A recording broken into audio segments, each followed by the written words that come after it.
My name is Kevin Ryan, and I am the Chief Executive Officer of Charnwood Arts, which is a community and media arts organisation based in the Midlands area of the UK.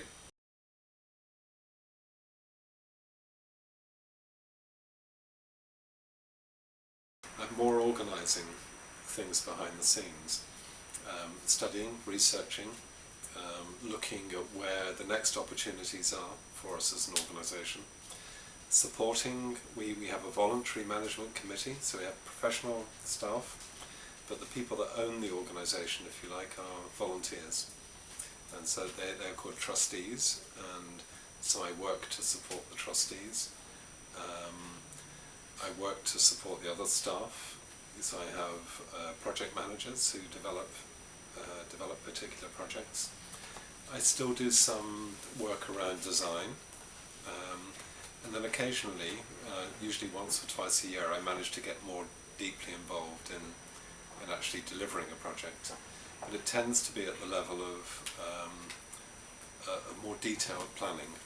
So I have to take an overview, I have to take a wider view of the organisation, but I also take a wider view of what's happening beyond the organisation as well. So a lot of my work is about liaising with different people, liaising with different agencies, talking to artists, looking at ways in which I can bring funding into the organisation. Yeah. There are times when I think, am I still an artist, or am I just an administrator? Yeah. What am I? Am I a manager, administrator, planner, director? Where's the creativity in all of that? Well, it is a very, very creative thing. It's like painting with a very, very complex set of criteria. You know, and some arts managers may be more business orientated. Some have this difficult crossover between their creative life and their creative ability and having to have that more business-like approach, and I think I'm probably in that vein. You know, I think, well, where do I sit? But when you create a complex project, it is really, you know, I can relate it to painting. It's like painting a very complex picture, but you're working with very real things. You know, your relationships with other people, objects, spaces. You know, and you're having to think through how all of those things fit together.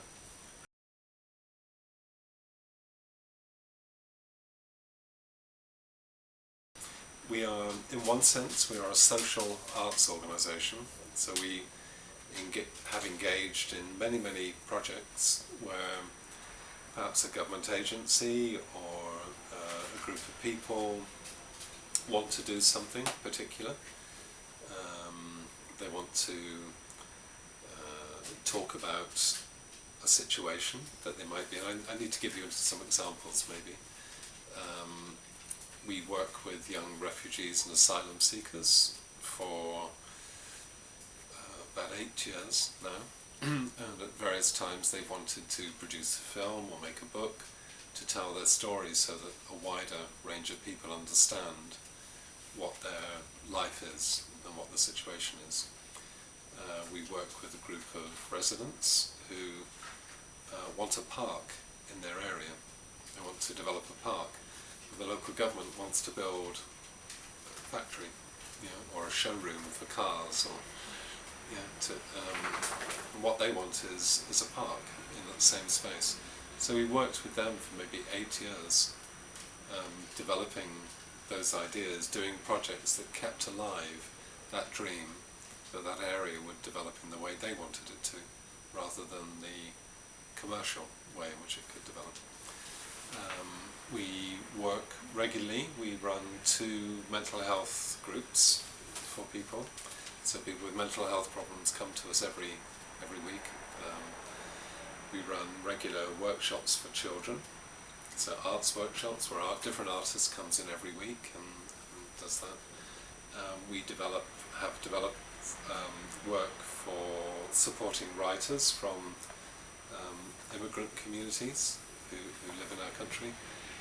we can help individuals. We've just helped an elderly gentleman write his first book and publish his first book. We've helped people put on exhibitions. So we're very interested in artists as they emerge, as they may be young, they may be older, but they are coming into a point where they want to show their work to the public. And so we've worked with many people in that way to show their work to the public. But our policy is to say that art is a much bigger subject than what you see in an art gallery. It has a profound ability to change the world, to transform people's lives. And it transforms people's lives through the relationship that you have with them and discovering what the benefits of engaging in that activity can be. And it might be about going to see something. It might be going to see professional artists' work. It might be that we're bringing in a professional artist, to do a performance. And that in its way can change people. But when people become directly involved in collaborating with us to produce something of their own, then I think that's even more profound. And many people have gone on to become, to develop their ability and skill beyond what they thought they would. To become writers, to become producers, to become directors, but also to become things in other areas of life that they might not have done otherwise, because they maybe didn't have the confidence, or other people didn't have the belief in them. But when they show that they have a real ability and quality to be able to do things, then people start to change.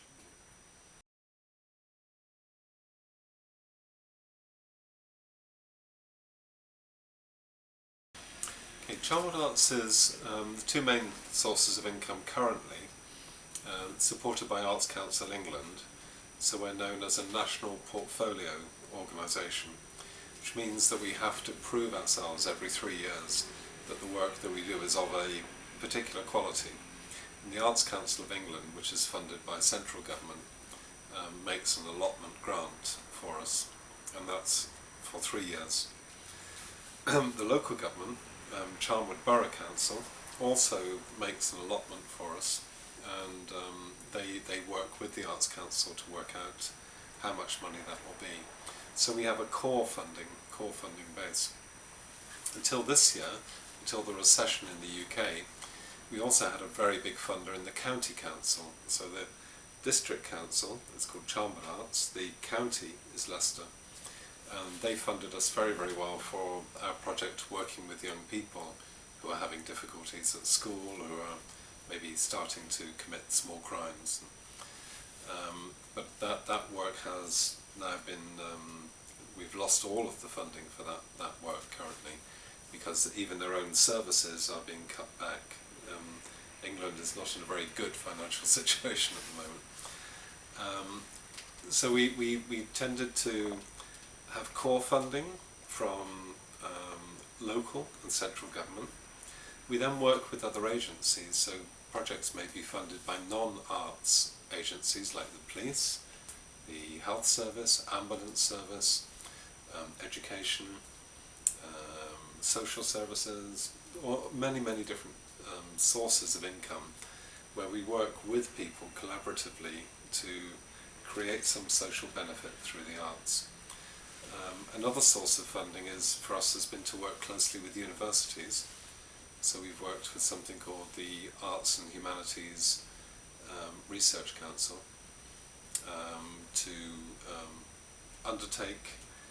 We are developing arts projects, but the academics are looking at them as action research, and that work has provided funding for all sorts of different things that we do. Another source of funding is through foundations. So we apply to foundations and receive grants for particular work. Probably from 2001 to about 2010, we developed very many multiple sources of funding, and we're able to expand the organisation quite considerably, and to re-equip it with equipment, and to, I think, explore a lot of new ways in which we could work. But since the recession, for all arts organisations in the UK, it's been very difficult. Yeah, but we are surviving. Yeah, we are surviving.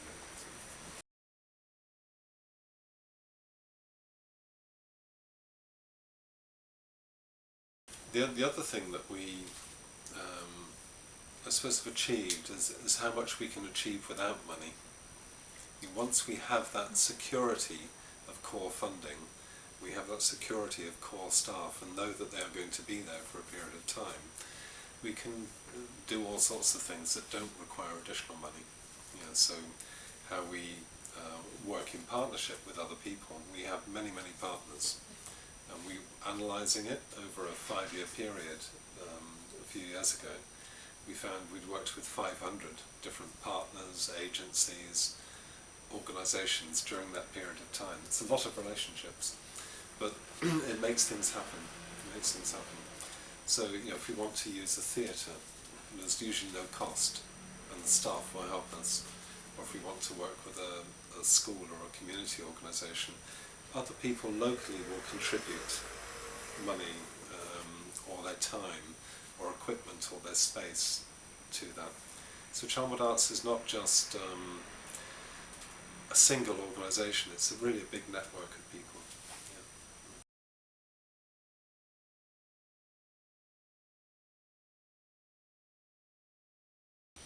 I think we've always had a philosophy that we will do what we can with the money that we have.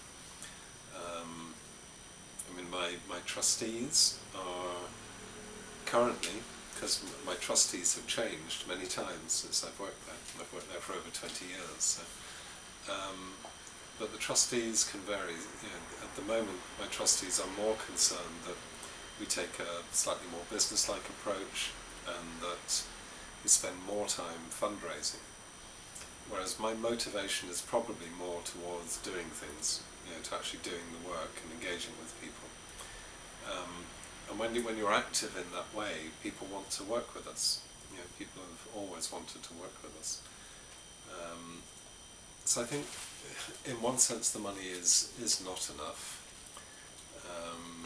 because we have the capacity, the ability to do many wonderful things. And one questions some of the other things that they fund.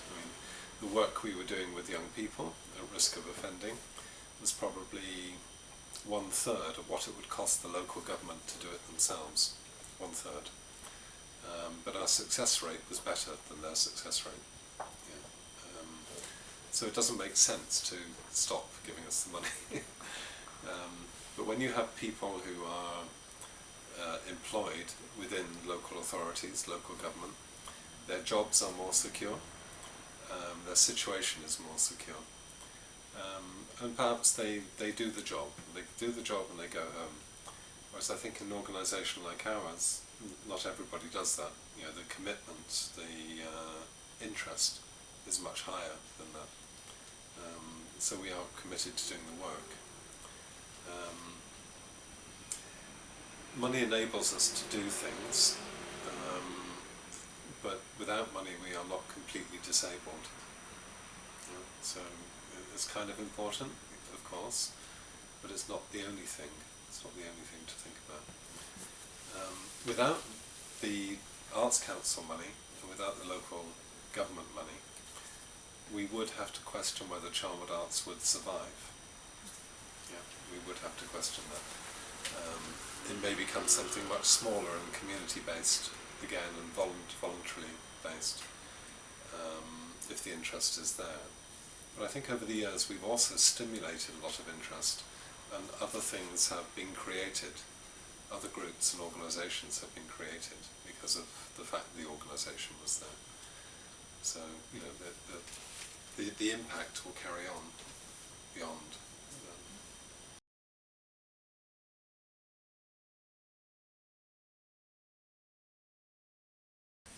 project partnerships can come in all sorts of different ways. I mean, some are commissions. We will be approached by someone who wants to achieve something and do something.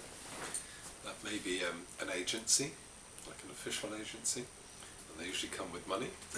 Or it might be a community group or people within a community, and usually there's no money. And they work in different ways. So if we're working with a group of people from the community, we may be helping them to look for the resources to achieve the project. If it's a commission, they have the resources, but they may want to do something that the people we work with don't want to do. So then we become a mediator. We become the bridge between those two things. And sometimes we will say no. Sometimes we have said no to very large amounts of money. No, we cannot do this because the people we work with or the people we've talked to that you want us to work with don't want it. Other times we have been very challenging. We said, okay, you want this, but you have money, you want this, but really, if you think about it, you could have this, this, this, and this. But you have to accept that the job is going to maybe more difficult for you to more difficult for you to accept the outcome. That it may be very critical of who you are as an agency. And we've had one very successful project which was about the kind of bullying that happens in schools. Ways in which young people torment each other at times. And the local authority wanted us to work with this, and we used many different art forms to engage with young people to get them to think about the process of bullying, about how children are unkind to each other. The local authority, who just wanted us to work for a short period on this, actually spent 2 years working on ideas to change the ways in which they could operate in schools. And that was from the quality of the work that occurred between us and young people at the beginning, and the feedback, so that we worked with 200 young people. They managed to run a kind of campaign that I think had 7,500 responses.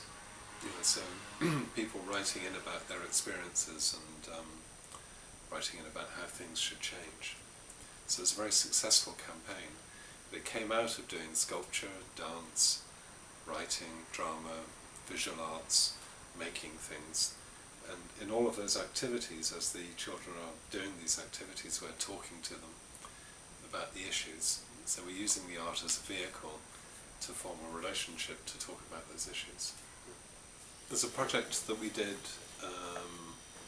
around about 2000, around the year 2000, which is a very interesting project for us. It was a computer game. We produced a computer game with young people.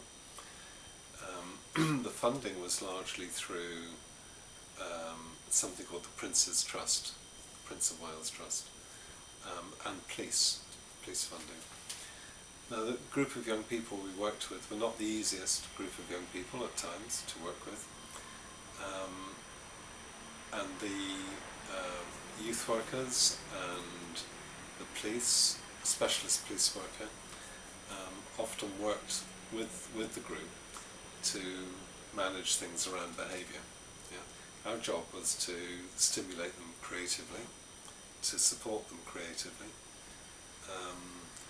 to help them engage with different artists, so that this group of young people, all of whom had some little difficulties in life, they were able to convince one of the top cartoonists in the UK, commercial cartoonists, to work with them. They were able to enlist the help of a local artist to help them do all the working drawings for it. They were able to enlist our help as an organisation to give them the space and look after them while all this and help them plan the development of this computer game that sort of started very simple but got more and more complex. And the technologists that needed to come and help them develop the technical aspects of the game. And they raised, these young people raised £27,500. Yeah, that's how much money they raised. When we looked at the total cost of what it would have cost paying properly for it, it was nearly £500,000. Yeah, so their strength and their confidence and their development to be able to ask people to do things for them. We worked for 3 years with this group of young people to produce what's quite a simple computer game, yeah? But it had a national distribution because it was about issues that they had identified, the young people identified, but issues that had a relevance to other groups around the country. So the responsibilities were around looking after the young people and their basic needs was other people. Helping them get the money was a joint responsibility. Stimulating their kind of creative work was our work, but also freelance workers that we worked with. Developing the technical aspect was about someone who was very skilled in that area, giving his time freely. School helped where they were based, helped in terms of providing space for them to work. Yeah, there were lots of different responsibilities shared out in that way. And you're managing a whole set of different relationships.